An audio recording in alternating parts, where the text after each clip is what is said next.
Welcome to Book Club for Movies, everybody, for the week of November 28th.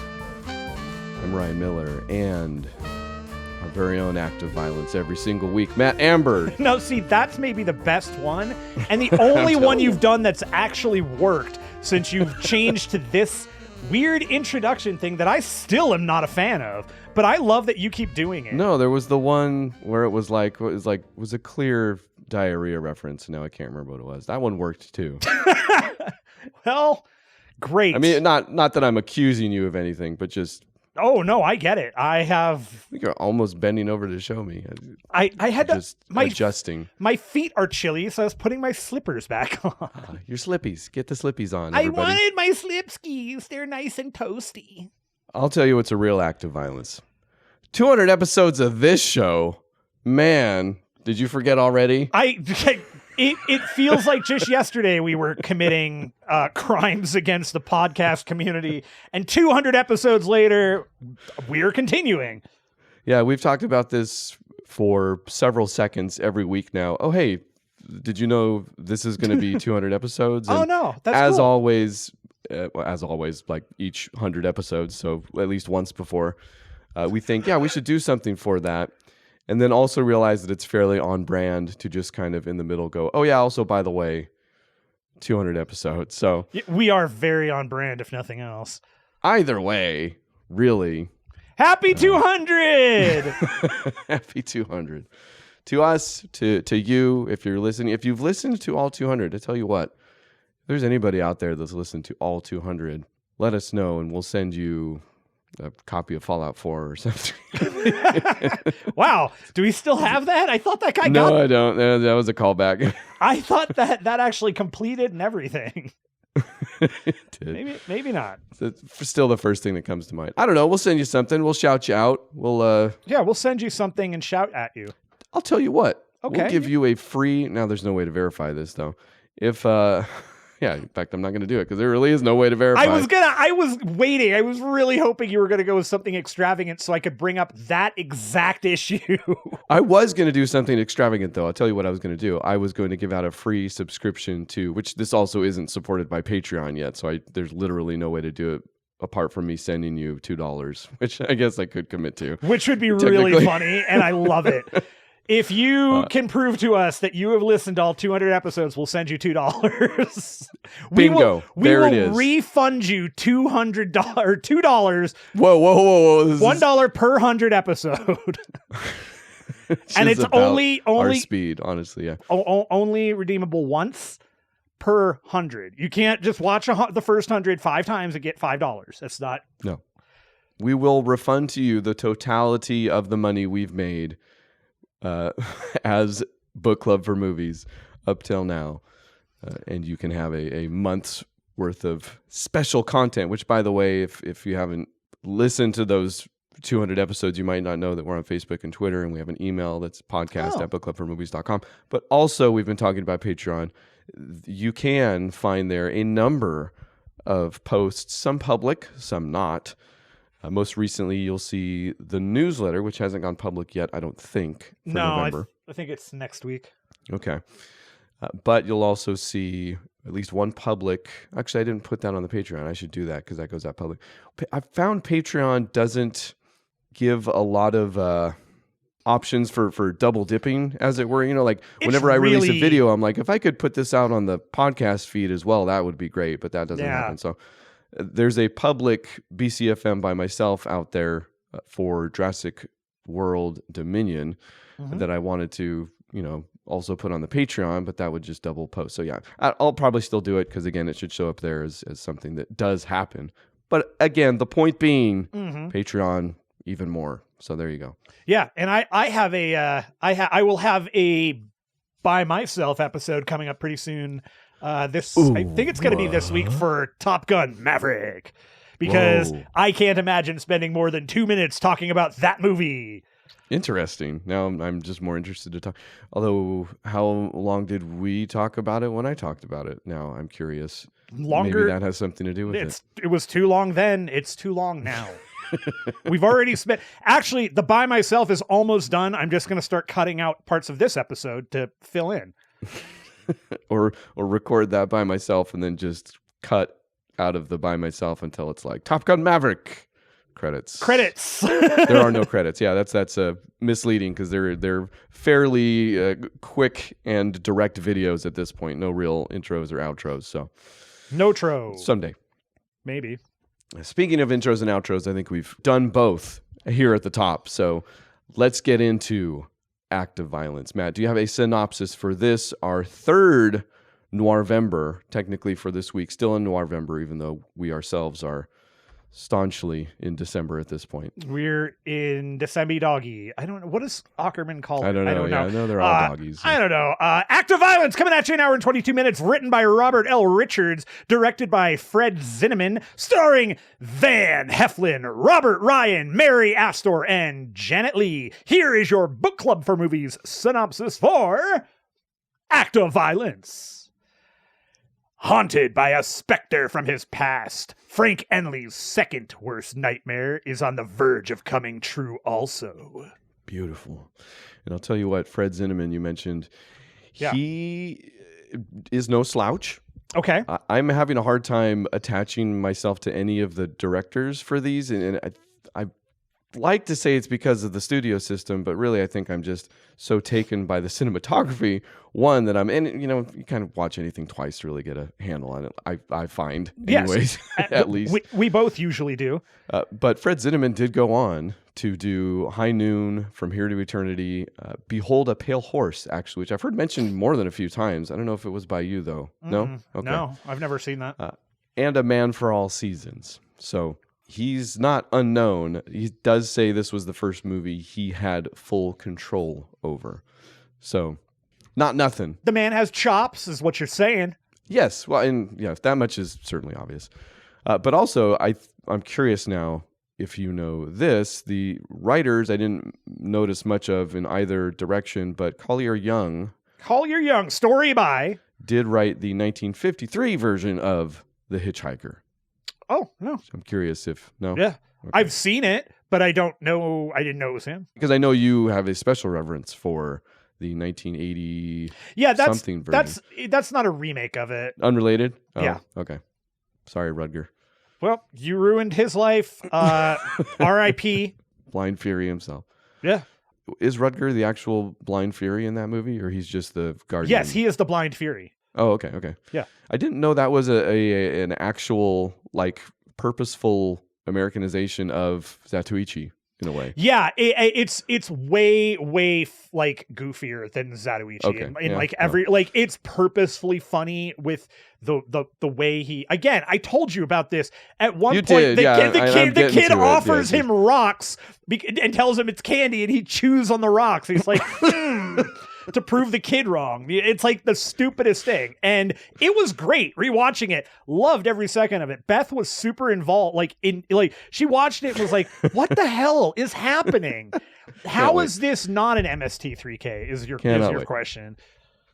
But yes, I mentioned Collier Young because this Act of Violence is a Collier Young story that was actually an independent, destined for an independent production until MGM picked it up and actually originally wanted Gregory Peck and Bogey for the two main roles and did not get them, as you'll see. I don't know. I didn't find that story. Van Heflin and Robert Ryan, though, yes. You'd never know the difference. They're equal. They're all on the same level. I mean, I wouldn't because I don't even know those two huge names all that well. Even Bogey, who we've talked about, but I'm still could watch more of his movies, Let me put it this way.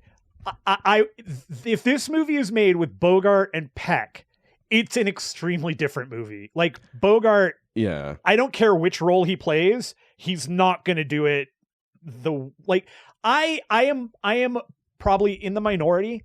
I don't ever think he was that great of an actor. In fact, I think he was a pretty bad actor, and most of what makes him good to watch is that it's the walk-in thing, where it's like he's so hit something that nobody else is. Nobody else is Humphrey Bogart. Nobody else talks like him, but it's not. And I'm not saying, and Walken is a good actor. I was going to say, I'll defend Walken real quick as phenomenal. What I'm talking about is what makes Walken interesting beyond the fact I get what that you're it's, saying. you know, Yeah, it's the idiosyncrasies. It's those things. And Bogart, not great. He's not a bad actor by any means, but he's not. Have you seen the one people always talk about is him, and I believe it was After All the Noirs, but him kind of stepping out or even playing against type or actually trying to turn in a performance after maybe being typecast a little bit, is the Mutiny movie. Now I can't remember. Is it Kane's Mutiny? Mutiny on the Bounty. What is Kane's Mutiny? I don't know. It's a movie. Okay. Have you seen that?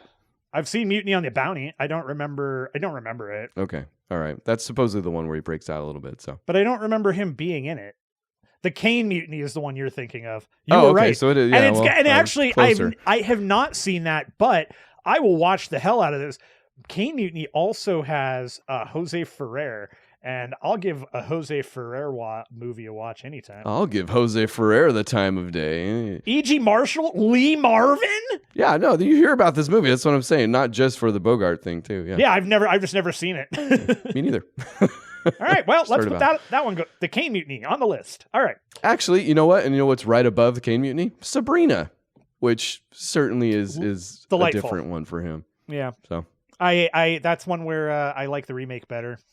It's not bad. The like kind of shouldn't be and is pretty darn. Yeah. It shouldn't work, but it does. It has the guy from the new Indiana Jones in it. I've seen it. Yeah, Boyd Holbrook. That was Greg Kinnear. Oh. Yeah.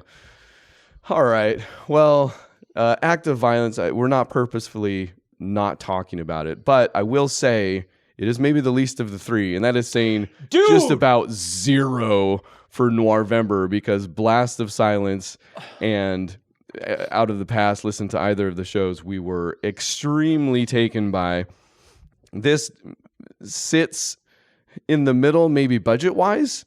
Like, it doesn't look as independently flashy as Blast of Silence, kind of how I mentioned last week. You know, it doesn't have in fact, doesn't have any narration. It does toy with it for a second. Like, there's a moment where a guy on a podium is describing Frank's character, Frank, the character named Frank. I actually used the character's name for once and screwed it up. Nailed it. And he's doing it in a way he's narrating, and you're like, oh, this movie does have narrator, and then the camera pulls back, and it's actually this guy speaking on a podium. So I think it's clever in some ways, but does not feature a narrator like Last of Silence, certainly not a second-person narrator, and doesn't have some of the flashier, again, independent, guerrilla shot stuff. Does maybe look a little bit better, though, for that reason, but does, to me, I feel like the studio system looms a little bit larger than the others, and it's not a bad movie. This is a stupid way to begin this, because it's not a bad movie. Go watch this movie. But I could see kind of the machine at work. Like, hey, I've got an idea for a movie, put it through this machine, and it comes out finished on the other end. I could see a little bit more of that with Act of Violence. Totally. I was really taken at the beginning. When it started, those first like 15, 20 minutes, I was really, okay, cool. We're getting it's going to be this movie that is about paranoia and him, who's following him, why is he getting followed, all that.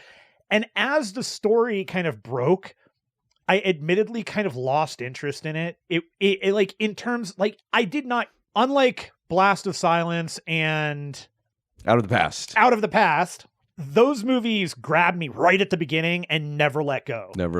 Yeah. This one grabbed me at the beginning, and then it just loosened its grip enough to where my interest was not as drawn, And I will say, it's a good movie. I think that what you're saying about the studio coming in does feel true as well, because this movie is an hour and 22 minutes. And it's one of those movies where it's so funny, it feels like it's still too long. Like, it feels like there are like that it drags in parts, making that hour and 22 feel longer than it is, because I guess I was hoping for something somewhat more exciting to continue happening, like the other two films throughout. Yeah, it is the paranoia is ramped up. The anticipation of what is coming is building and building throughout.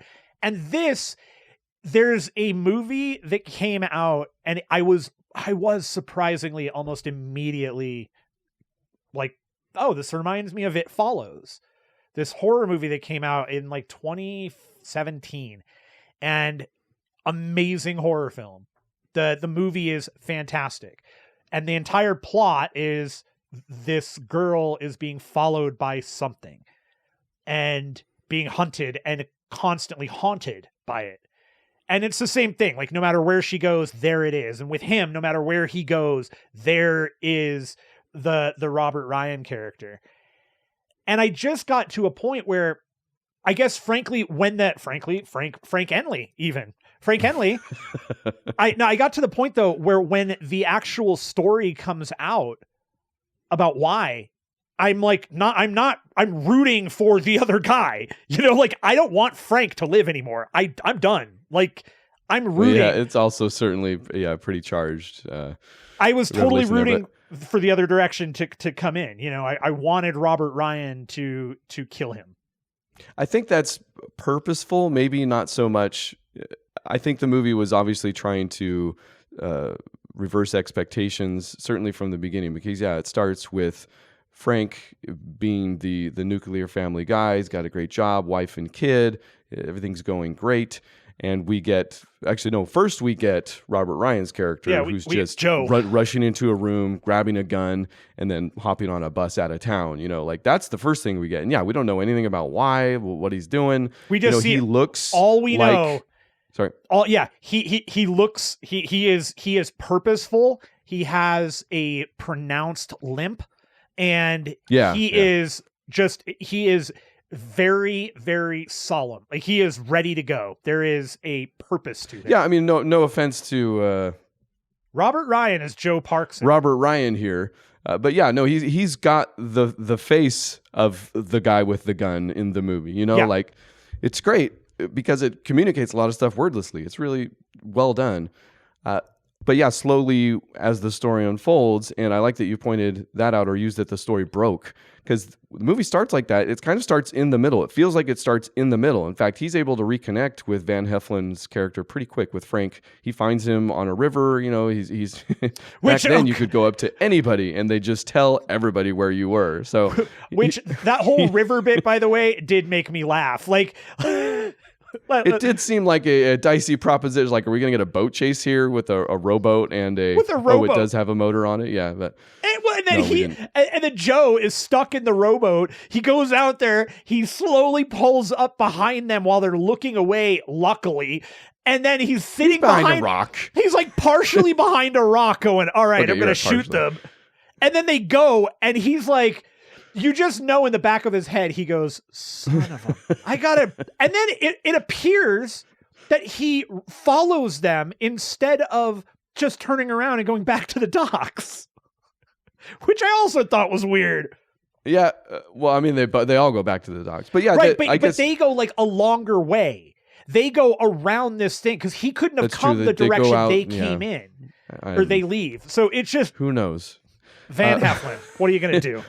But the movie appears to start in the middle and almost culminate right up there up top, and it's a pretty obviously good way of getting you into it. But also then the way the story does break after that and unfold, I thought was actually pretty satisfactory. Like, I really did like the way it did it. It didn't do it as compellingly as either of the other films we've seen for Noirvember, no. But I do also want to talk about how it didn't grab us and why maybe it didn't, because when it comes to noirs, we talked about this a little bit for Out of the Past with Robert Mitchum's character, and how sometimes those protagonists will go off the deep end. They will lash out. They will, sometimes get so embroiled in either what they've created themselves or what they're, if they're a private eye trying to unravel, however that goes. Yeah. This movie does that in that moment, I think, where it does kind of maybe lose us, and maybe this isn't where it lost you, so we'll find out. But as Frank's character is kind of running away from Robert Ryan's character, the one trying to kill him for what Joe. he did. Yes, sorry, in the war, which we will also talk about. I do also want to talk about, but the story being that Frank, while I think he was a commander in the war, captain. He was their commander. Yeah, he was that entire squad's commander. They got shot down. They were POWs. Robert Ryan's character, Joe Parkson, who I will try to refer to as Joe from here on out, formulated an escape plan with a bunch of other guys, and Frank was like, don't do it, and they wouldn't listen to him. So Frank went to hit the Nazi captors and was like, hey, they're going to plan an escape, please don't hurt them. And there is more story to that, but obviously that's why Joe wants to kill Frank, and slowly kind of the tables turn, whereas we think Frank is the nice guy. Has to come to terms with, is he still that guy from the war? He has to come to terms with what he did during the war, all that stuff, which again, we will come back to. I'm not just saying all that stuff to things that happen in wars. But as he's trying to escape Joe, the movie does start, it feels like treading water. You know, there's a seedy underbelly. He gets caught up in, I think, literal Skid Row in LA.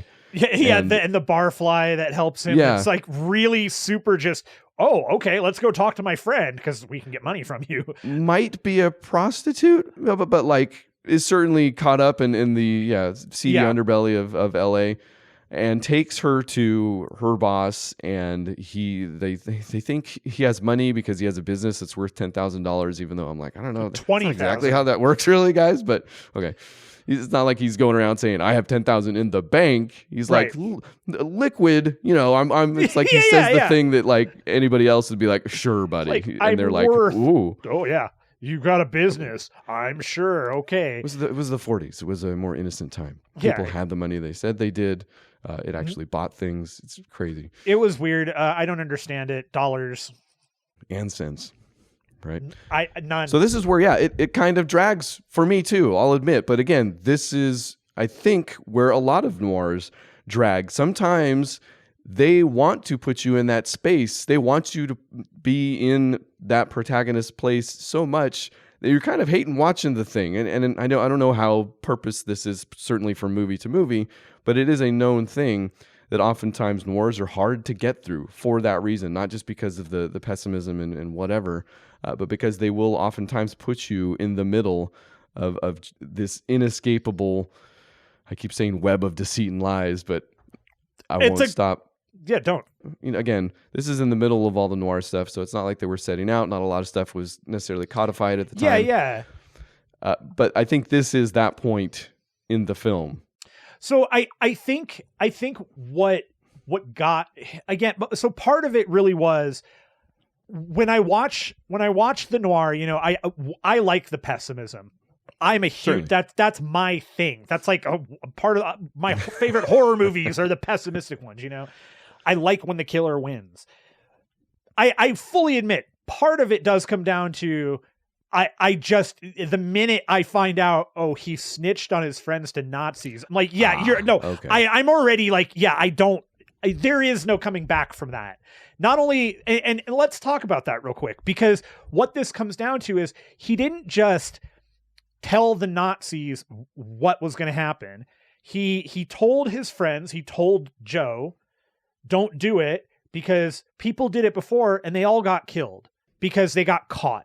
Well, so now he knows that they all got killed because they got caught. And Joe says, I don't care. I have to get out of here with a bunch of other people in our group. You are the only one who doesn't want to leave, and try. So telling the Nazis where they are, not only does he quote unquote make a deal with them so that they won't be harmed. And the Nazi commander basically says, we'll do the least damage we can do, or whatever. It's something to that point. We won't. And we then hear the voices in a flashback while he's doing. In fact, this is the noir moment, right? He's stumbling down the street because he's drunk. There would be neon signs flashing before him and many other noirs. You know, it doesn't quite go that far. But it's that voiceover, that loud booming. The every part of his memory is now taking over, and that's all he hears. Yeah. But we hear the Nazi voices in the background. Yeah. And then it's not just, again, not just that he tells the Nazis then go and don't just shoot them all. They bayonet them. They stab them all to death as they're coming out of their hole. And Joe survives by playing dead. So especially at that point, I mean, I heard Nazis and I'm already like, okay, you suck. You can't come back from that. Yes, but now, understandable. but then when you get the further information, which at this point is actually closer towards the end of the second act, like we're getting ready to finish the film. I already hate that guy. Now I really, really want Joe to win. Like I really want, but I don't feel that's, to me, in my brain, that doesn't feel, it loses the noir aspect of it. Like there's something about that kind of kills it. And then the other thing that really just brought the movie down for me to a point where, again, I think it's a good movie. It's not one that I would ever recommend to people that are not willing to sit through a noir. Like you have to tell me a noir movie specifically. I will never recommend this to somebody just as a good movie. Like it's just, it won't happen. Sure. Because I think my other problem with it is that while melodrama is an inherent part of movies of this era and noir films, this feels so overly melodramatic with Frank and his wife and all the whole thing. And it's, I understand why, because we're trying to express just how much guilt has piled onto him and how much the past has haunted him and that he has tried to just forget and tried to just ignore. And then it's brought back in that huge, just whirlwind of the one guy who could come and kill me and remind me of the past. The guy who is essentially the Grim Reaper is now here. I get that. And it's effective, but it's so over melodramatic. Like it's so overly done in the writing. I just couldn't get behind it. And that moment when he is stumbling down and the flashing lights is what you'd imagine would be there. Solid moment. Great moment to fill all that backstory in. But getting to that point there was so much of a slog, and it was so over, like it didn't feel like, and I think put this maybe on Van Heflin. I don't know. I just don't think he's irredeemable, or are we still going back to that? I mean, he definitely is as a character, but also like there's that he was, you know what he was? He was the Rachel McAdams. Like I just I could only see him acting. I could only see him acting. I feel like that ability just goes out the window when it comes to movies like this. Cause yeah, they all seem like they're, I can't, like for acting back then, I don't think I have a real good. I'm just like, this was acting back then, and I just suspension of disbelief my way out of the rest. That's the thing, though. Is like there are other examples we've already watched during this time. Yeah. Where I mean, don't tell me Kirk Douglas, was and Mitchum. Yeah. Yeah. I mean, we did a real big disservice watching this movie after those two, honestly. Like, I kind of feel like we should have watched this first, really. How could we have known? I mean, other than, sure, the names, but these guys may have been decent-sized names back then. They're not people that lasted necessarily the test of time outside of Janet Leigh. Yes, I was, before we get to Janet Leigh is actually what I was going to say, because I feel like I'm backed up on a few things now. The war stuff... something you did leave out, because the movie does go even farther in that direction with Frank, is that he took food for what he told the Nazis, and he ate it. And this does come out, and he's running away for most of the film is the other thing too. He's running away from what he's done, and he does let that fly at one point with his wife. He's like, I took stuff, like there's no really redeeming. In fact, even how the movie ends, you could argue he was not redeemed still, No. I think at the end of the movie, I have a very specific thought about the end of the movie. Okay. But the reason I do like the war stuff, and maybe this just comes from having written too many theses from school or whatever, because it's a bit of the stuff we talked about in the first episode when we gave our little primer on noirs and stuff like that. Whereas kind of all of this movement is seen as, the after effects of the war percolating and coming out in different ways. This is a movie that makes all of that subtext actual text. Yeah. So I like it for that reason, because if I was writing a paper, I would take this movie and be like, see, because this movie too, even though the rest don't go right out and say it. So I do like that aspect of it, because it's dealing with broken people. Yeah. The protagonist, Frank, is broken as per Noir's, but also Joe, even though we might start rooting for him, is broken. Like in fact. And Joe actually is he is the literal representation of both of them at being He's got broken. the limp.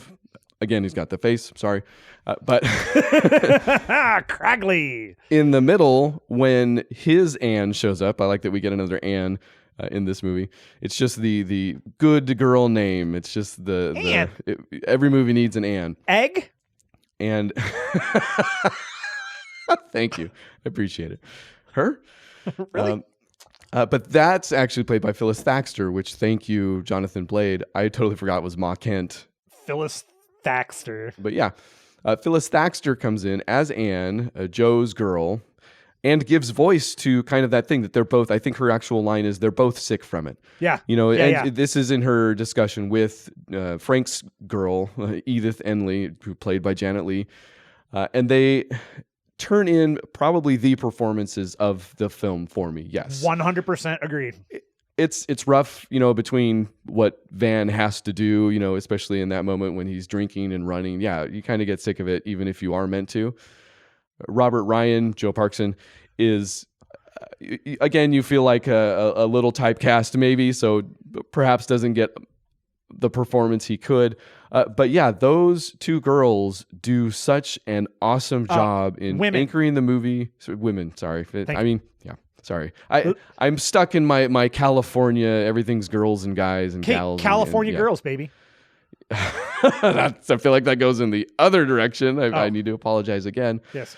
But yes, those two women do a fantastic job. And it's not it's not necessarily transcendent. I wouldn't hold this movie up and be like, women were given roles back then. But it does feel a little out of the ordinary, even from the two movies we've seen. From Blast of Silence and Out of the Past, I would put this movie in that aspect above them. And I think what's interesting is also this is the one that doesn't have a femme fatale. I mean, I guess you can call the woman at the end but I think that's like really skirting a line, because she's not that involved in the film. And no. In fact, it's almost like they brought in a femme fatale from a different movie. And right.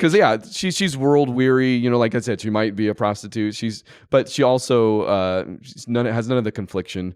She certainly, I guess, doesn't really portray it, even though she does appear to be rooting for Frank outside of what her boss might do to him, et cetera, et cetera. But right, yeah. But right. I think that's the most interesting thing in regards to those two characters, anyways, that they are not in any way played as femme fatales, but instead they are played as the conscience, like that. And on top of, like, they are, it is, you're right. Phyllis Thaxter, when she is explaining to Janet Leigh what that situation is, seeing Janet Leigh have the harder time understand, like breaking down, because she's realizing that her husband is the problem. Right. Yeah. While Phyllis Thaxter is not blaming her, but is trying to get her to understand why this is even happening. Amazing moment. Best part of the film. Yeah, and actually I like where it happens and how the structure revolves around. Like, I really don't have any problem with how this movie's structured.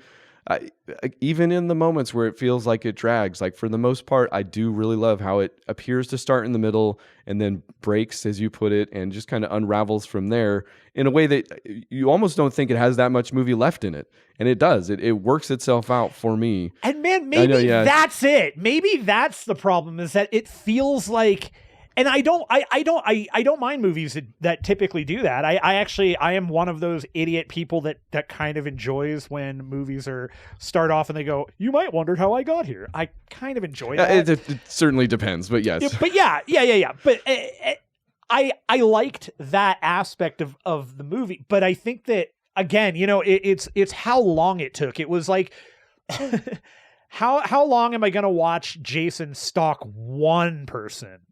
You know, like, come on, man, just get the guy. I mean, so 7, 8, 10 movies. I don't know. no, no, because it's never a different person. one I'm sorry, person. yes. It's a whole campground. I get variety.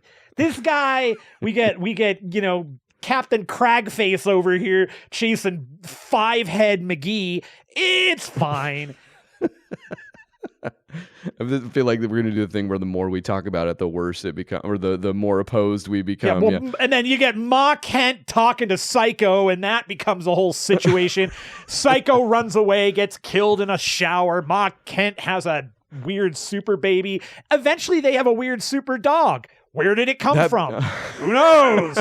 That baby is such a 50s baby. Like the time, I think he's only on camera maybe once, but she picks him up out of the crib and he's got like the curly blonde hair and he's a little too big maybe for the role, but still you're like, that is like where's the sailor suit, you know? That kid is 3 years old and they are treating him like a baby.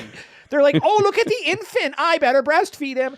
Also, I do love the fact that at one point there is a minor line, and I didn't write the line down, but I wrote down, because the kid's a little blonde-haired and in theory blue-eyed kid, there's also the little Nazi thing as the baby where he mentions something. There's one line where he says like it's something that triggers his memory when he in his life. Talk about Joe Parkson, Robert Ryan, or no. Well, whoever has the blonde kid.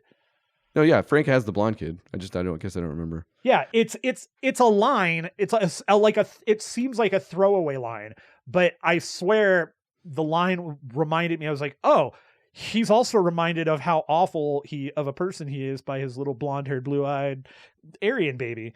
Yeah, the baby is actually the SS guard's kid, and Janet Leigh doesn't know.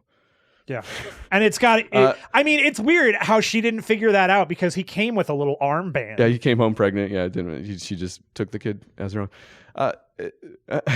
I don't think it's impossible because, again, that's kind of the expectation that they set up and subvert pretty immediately. Frank appears to have the nice nuclear family, and Joe appears to be the murderer after him to take that away. But obviously it turns out, even though they both are broken, that Joe is quite possibly more in the right. Certainly, I bet you would agree than Frank was. And the rest of the movie does deal with that. Again, is Frank, especially when he starts to drink and especially when it starts to drag and especially when he starts to walk those streets, it does deal quite, in fact, I want to say literally at one point, somebody does ask him or tell him, Edith is always telling him that he's not that man from the war because she believes in him. She's his wife and all that. But the movie is dealing with that up until the very end, which I feel like we're getting to. Yeah. Stop me if I'm wrong. No. When Frank gets all caught up in Skid Row and the boss wants to, again, steal his business somehow, he sends one of his lackeys after him, who you get the feeling is going to... This is another thing I didn't quite piece together, okay? The mob bosses or whatever his plan is to have his lackey... played by Barry Kroger, by the way. Johnny does a great job. He wants him to kill Joe Parkson, the guy after Frank, and then I guess expects that by taking away that problem, Frank would be indebted to him or at least fulfill his drunken promise to, again, give him money from his business or give him his business somehow. Correct. Does that sound about? That is correct. All right. That's the best I could do. But then there's also the other part, which is the goon that is being sent to kill Joe wants to make a deal with Frank on the side and is constantly just let me do it, give me the money and I'll do it. So Frank is also being pulled by that guy too. Okay. They do have an interaction. Yeah, that was kind of a weird thing too, because it also seems like the killer is listening through the door. But then the boss sends him after him. So I'm like, is he okay? So I don't. Again, what? I don't think. Okay, so this is how I read it, and I think that I don't think the boss sent. I don't think Gravy, I think is who it was. Gavry. I don't think he sent Johnny to kill Frank. I think Johnny was there and overheard it, and then went to Frank. Or I'm sorry, Johnny was not sent to kill Joe. I think Johnny overheard that conversation, which the boss was going to help with. And he decided, I want the money instead. So let me just go kill him for the $10,000. And then it's all done. And you don't have to worry about it. Which again, I feel like it's not cash. It's not liquid. It's a bit. Anyways. But this is a different. It's 1947, man. Also, you know what? I love that I've essentially been tricked again, because these are noirs, right? The plots are contrived. They are again supposed to be just these real intricate, sometimes maybe nonsensical in a way. Although I'm going to chalk it up to the time. Really, I think I'm the one to blame there. But these webs, and I think they've created another one here, and it's not the hardest one to understand, really. I guess we both seem to agree on what exactly was going on there at the end. But it all culminates in Frank throwing himself in front of Johnny's bullet. Johnny, again, thinking he will kill Joe Parkson to tie this up, and Frank jumps in front of the bullet. And again, I'll repeat, I don't think it's redemption necessarily. And I don't think the movie's interested in saying that.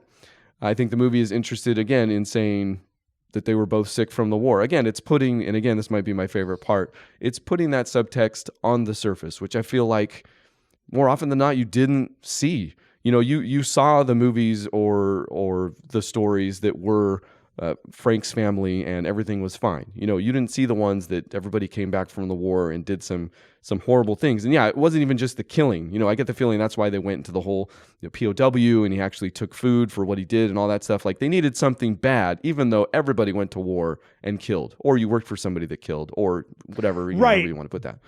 Right, except he didn't just kill. He had an opportunity to not do that by just shutting his mouth and letting whatever he had an opportunity happen. not to go as far as he did, certainly. Yeah. I'm just saying I enjoy that this is put front and center in a film. Yeah. And again, for all of our Noirvember, I haven't seen a lot of noirs.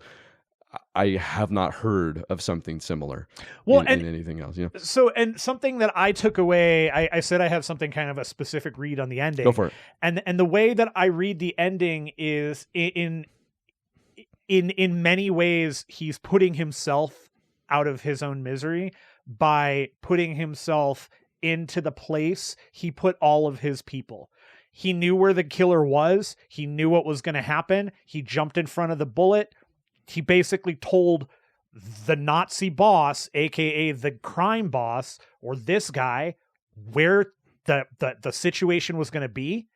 He did everything he did to kill his friends, to hurt Joe. Everything that happened in that camp happened externally to him the same way. So think about it. He tells the boss. Okay, yeah. He tells the boss goes and does his thing. It's a mirror, certainly. Yeah. That's a good word for it. Mirror. Yeah, I learned it the other day. But that's I think that's what this ending is for me, is that it's that full reflection of he doesn't get his comeuppance. He just gets exactly what he deserves from our perspective. And he is put out of his own misery. There's no good thing for him. There's no winners. There's no winners. And I mean, you can argue at the end that Joe is the winner, because Joe doesn't have to kill him. Joe does gets that moment to like breathe for the first time since this all happened. This is now he can take a breath. He is, in a sense, cured would be a bad word, but yeah, he's the sickness has subsided. He is becoming healthier. Yeah, something has, the weight is gone from him, and he did not have to actually do anything to make it happen other than, be there. So yeah. I think it's a great ending. I think that more than anything in the movie, besides that one sequence with Janet Leigh and Ma Kent, phenomenal ending. Love the ending. I want to call out, the stunt too, and one of maybe two or three in the film, that the stunt work in this film is not nothing actually. That the one at the end, he after he's shot, so pretty good. The car, he jumps on the car, and the car runs into a pole, and this is all on a set. Obviously, you can tell, but although. I think the train station was still a set. If I had to guess, possibly. Maybe Oh, I was don't on know. location. I think that would have been on location because that was a big train yard. Dressed up really nicely. Either way, yeah. It's a really good looking movie still too. If I haven't mentioned. Yeah, it's I will agree. You know, just to kind of summarize my feelings on the movie, it is a good movie. I did enjoy it to a degree. It is, like I said, kind of at the top, not my favorite of these. It's not one that I would not one I would recommend it to somebody who is not specifically looking for a really specific type of noir that this would fit.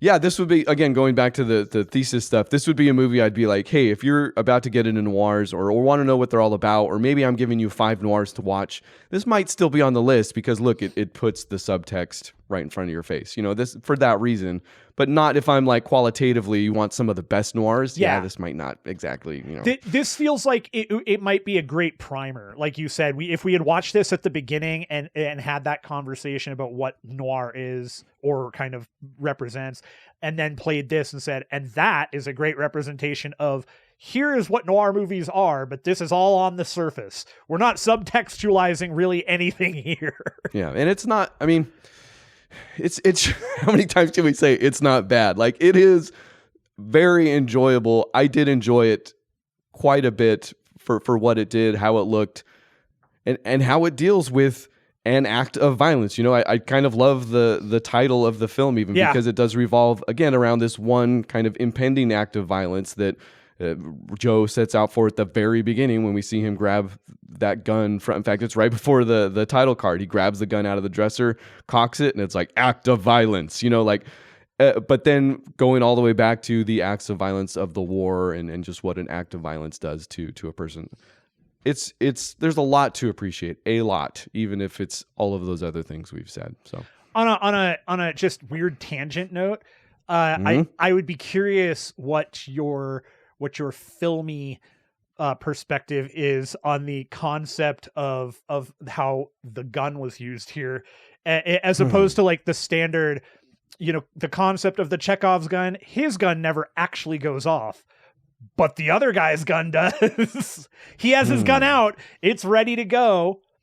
We know the act of violence is going to come from that gun, or it's going to come from a gun. We know that. Let's see.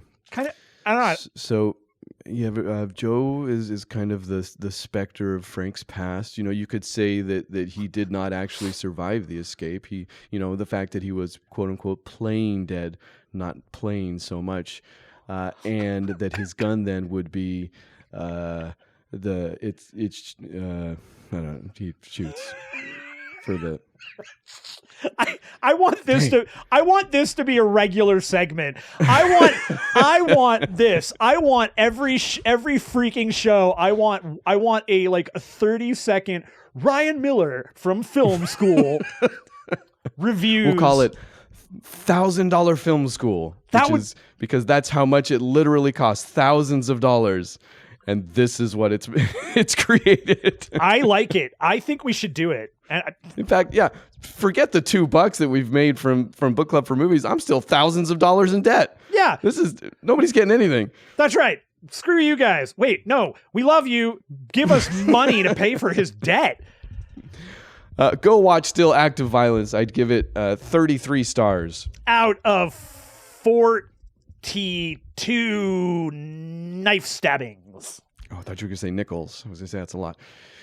Money on the mind. I don't know.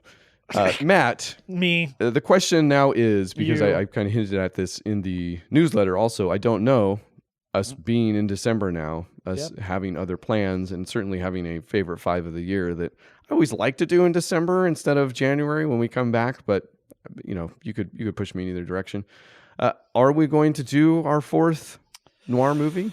Oh, I don't know. I don't know. We've got too much. I don't know. I think we may have to skip Kansas City Confidential as a true show. Let's make it first for next year, because I have a feeling Noirvember of all is going to become a regular thing. That's coming back. We had too much fun, and we're gonna. I think next year we'll go a little bit more all in and make sure we hit the get as many in as we can. I didn't think it was going to be as cool as it was, honestly. Like, I thought it was going to Nope. be. I thought it was going to be really fun. Cool, but yeah. But I did not certainly. expect to be like, okay, I have liked this genre, but now it may be like right under horror for me. Yeah. So come back next year for Kansas City Confidential, apparently, and come back next week for. Does this mean it's time for the holidays? I think it might be, and I only know of one that you certainly want to do for December. Are we doing that first? Yeah, okay. We can. I'm so excited. I've been putting off watching it. I have seriously, for the past 2.5 weeks, every night I have sat down to watch a movie. We have gone over it, and I've been like, nope, I'm gonna wait. I desperately just want to. I can't wait to watch this movie. Rare exports. no, sorry. The other movie we seem to talk about every season. Yes. No, Anna and the Apocalypse. That's right, Anna and the Apocalypse. I can't wait to watch this movie. It's my favorite. Me neither, actually. It's been yeah. In fact, how many Christmases have I had it since you recommended it to me? At least 3. And I queued it up. At least 3. It could be. It's 3 minimum. Possibly 4. I mean, the movie. Yeah, probably 4. The movie came out in 2017. I think we saw it in 2018. So, I mean, awesome. Yeah, I am just as excited. Certainly. So come back, but that won't be the only thing we talk about. I do have a transitional movie, and if you have read the newsletter by the time this comes out, you might know about it. Also, I hinted at it, but I will be talking about It's a Wonderful Life as well, which is, and this is all I'll say because I do get into more of it on the newsletter, is regarded as a noir from Smarty Pants everywhere. So that we'll be talking about next week as well. I don't know if you're going to watch it, I'll wait, but it seems like it was as up in the air. I know my wife wants to watch it, so we're gonna try and watch it potentially this weekend, because Beth was actually interested in watching it from that perspective. Okay. She'd never really thought about it, and she doesn't hate the movie. Yeah, any other perspective, we have not been interested in watching that movie. I've bounced off it a few times. Yeah, I do not enjoy that movie. I have never. Yeah. But real quick, I do want to mention Anna and the Apocalypse. It is streaming for free on Tubi. It's streaming free on Pluto TV. You can get it on Amazon through subscriptions. It's on Apple. You can also download it on YouTube. So go watch Anna and the Apocalypse, because and we'll talk about that. Sorry. It's a musical Christmas movie that you're going to love. Excellent. Matt, do you have any other movies you want to talk about here for the rest of the show? So I don't have a ton because the newsletter just came out, so I kind of put most of the movies in there. But you're a bit dry after the newsletter comes out. I might be. But there was a set of movies that I did recently watch that I hadn't seen in a really, really long time, and was pleasantly surprised by how delightfully funny and stupid they are. It's the Austin Powers movies. Oh yes, another 3 I've had queued for I don't know how long. Yeah, I just hadn't seen them in like forever. Like they were totally movies that were on a they were a semi-regular watch with friends. Like we had that, it was on, it was like, oh, it's on TV, watch, whatever. But those movies are incredibly uniquely funny in that time capsule perspective, but they are actually also, they still hold up really well. Like all the gags hold up. About the only thing that doesn't quite manage to land is for movies that kind of set themselves in weird time periods and like alternative versions of things. It also does date itself, specifically with the cameos of like, there's Britney Spears pops up, doing like a dance. There's a whole dancing sequence. There's Spielberg shows up. Definitely forgot about that too. Tom Cruise, Gwyneth Paltrow, Kevin Spacey, Danny DeVito. Right, that but in the certainly the Hollywood production. Yeah. Is that the third movie? That's the third one. Yeah. But like some of those little bits don't necessarily hold up. The stuff with Tom Cruise though, admittedly, man, when the camera zooms up to him and he goes, "Yeah, baby," so just with no accent, like he's not even trying. It's just Tom Cruise. It's kind of one of those. I know you're a psychotic madman, but I also do have some level of appreciation. Yeah, that I feel like that was pre I think sense that of humor about himself, manufactured or not. I think that may have been pre-Couch. Yeah, it was certainly pre-Couch, you know. But I feel like since Couch, he's like, well, I better have a sense of humor about myself. Actually, was Couch after? I think Couch was Tropic Thunder. I think that was before Tropic Thunder. Okay, right, yeah, because Tropic Thunder felt like, well, okay, I better make fun of myself before people think I'm really for reals.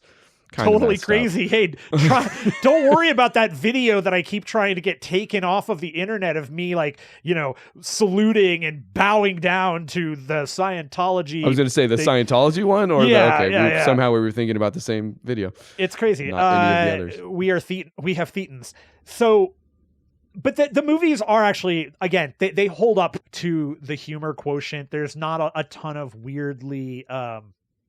There's actually not a ton of problematic stuff in them. They kind of address that in a lot of ways that just with it's kind of mind blowing because he's the joke is how much of a womanizer he is. I know at some point, and certainly he does. But he's also by the second he's a. But he's also. I guess he's extremely. That's in the first one. He's fluid though too. He wants to become monogamous because that's when he meets Elizabeth Hurley, right? Hurley, yeah. And then she becomes. I think she's a fembot in the second one, which is when he meets Roller Girl.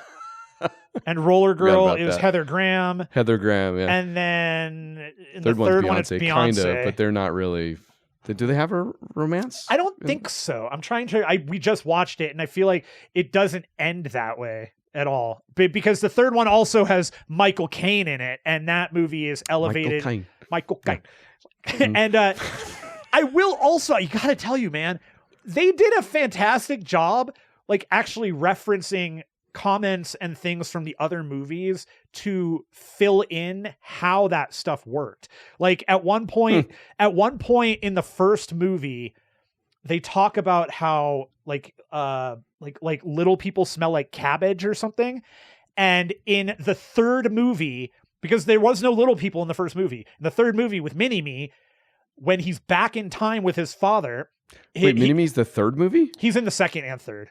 Okay, I thought you were saying. But in the third movie, they re-reference that with his father, making it be an actual thing that he inherited from his dad. When Mini-Me shows up, he goes, "Ah, I thought I smelled cabbage." Oh, I never caught that. Interesting. So many weird things, like the amount of effort that went into, like, oh, we can reference that, we can make that joke, and we can fill that without ever, like, there is no payoff unless you paid attention. You know, it's just a funny joke. He smelled cabbage. Why? I don't get it. It doesn't. Yeah, it's strange. The Austin Powers movies are certainly the ones that I feel like everybody is like, those, they cannot possibly hold up. You know, like there's got to be something, and I'm sure they're dated, and that was certainly of a time that kind of can't help it. But then I repeatedly hear about people going back and being like, actually, you know what? Still funny, still fine. Yeah. So yeah, no, they are. Someday. They are good, and you know, you still laugh at the Scotty. No, Scotty. Shh. I do. I am right now. You will. And I totally forgot. I don't know. I totally forgot what happened at the end of the third film, and holy crap, was I dying laughing. The third film, I feel like, especially when it came out, people were like, "Oh, it's fine." I remember liking the third film more than any of the others because it did go off the rails. And like, okay, none of this, very little of it makes sense in a lot of different ways. It's amazing, man. It's great. We got Fred Savage rolling in there. Right? You know, Molly, yeah. Me and my wife still say that anytime we see a mole, and my daughter has no idea, which is the reason I have them cute. I'm like, my daughter needs to see these at some point. I feel like certainly sooner than later, where they're not funny at all right now. It's a perfect moment. Like a lot of stuff is funny that is goofy. You know, I'm still, you know, borderline cool dad and not embarrassing. Actually, that's not true. No, you're embarrassing. A little bit of both, though. Yeah. I'm fairly embarrassing. What about excellent. you? My movie has nothing to do with any of those things. Fairly different, in fact. But great. I did show my daughter Chronicle. Oh, nice. How long has it been since you've seen Chronicle, or how do you feel about it? Yeah, I remember really, really liking it. And I also do not. It's been forever. Okay, yeah. It was for me, too. Like, I totally forgot it was a found footage film. That's right. Yeah, it totally is, It's yeah. the one kid he's constantly having the camera follow him around, right? He uses his powers, right? And I think the reason I forgot is that it's probably the most poorly done aspect of the thing. Like, I don't think this had to be found footage. I think they could have found a way to do it like Blomkamp style or something like that. You know, like they could have made it look and have the feel that it has without always having to have the camera on, because they don't justify it very well. There are moments towards the end where it obviously just it's during the showdown, during the third act stuff, where stuff is popping off. So of course that would fall by the wayside a little bit. And I think it's done well the way it's backgrounded, but it's in the way that I'm like, well, you kind of didn't need any of it to begin with. Yeah, where instead they could have done that feel of like, it's not the shaky cam, but it feels like we're supposed to be like the fly on the wall as a person. I've got nothing but Blomkamp. That's like, it's a great, it's a great. Yeah, that's my only frame of reference for that stuff. There's probably others, obviously, but other than that, still really enjoy it. Like, it's very well paced and constructed. It's nothing you're not going to understand with, the kid that's been. In fact, be interesting to hear some pieces from nowadays, given what radicalization has become and how it happened with younger and younger kids, it seems like. So all of that's fairly familiar, and I think all of the actors, I forget this was Michael B. Jordan's first thing to me anyways. I don't know. Oh yeah, I forgot it was him and Dane DeHaan. Yeah, Dane DeHaan does great as that kid. So I mean, he always looks like that kid because he kind of does, little green goblin-y. Pulls it off. Yeah, you don't even have to wear the outfit, you just look goblin-y. But yeah, so it's good. It's really, really good. In fact, better than good. All right. That's all I got. Well, it's log. The other one I thought you would certainly want to talk about is I finally watched what turns out to be, for the first time, Money Pit. The Money Pit. Yeah. Nothing is funnier in that movie than the absolute hysteric laughter that Hanks gives when the freaking tub falls through the ceiling. That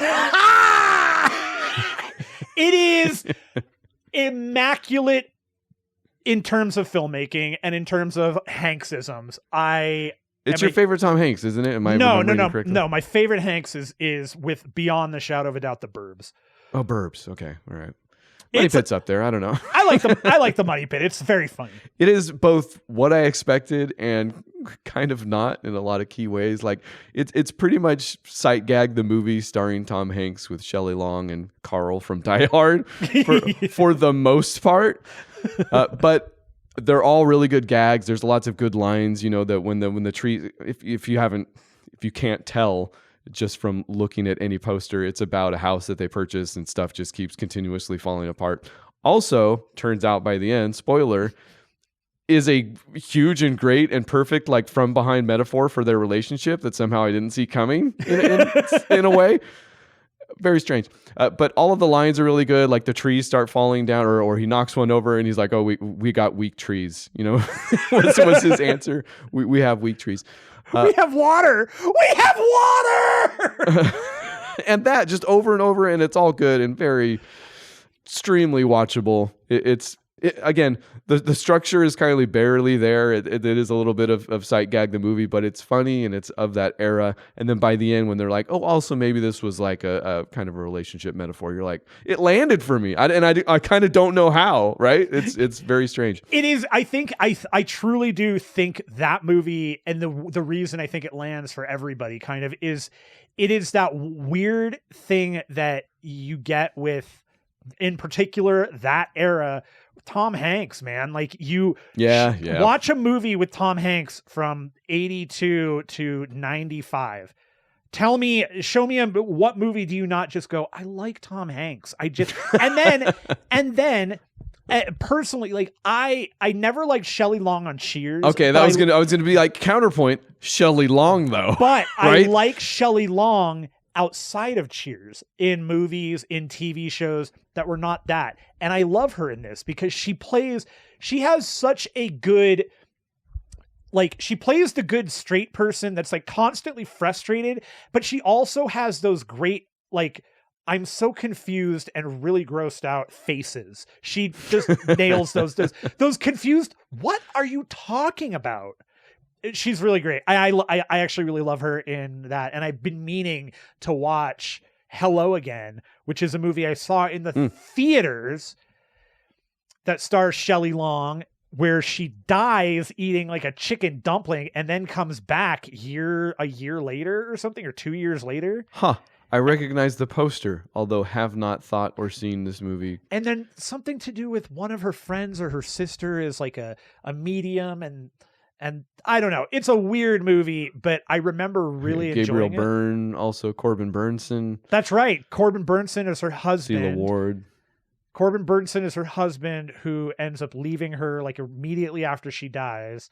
And Gabriel Byrne is the doctor who I think either she comes back and he's like, I don't get it, or is the one that she died and he's the doctor.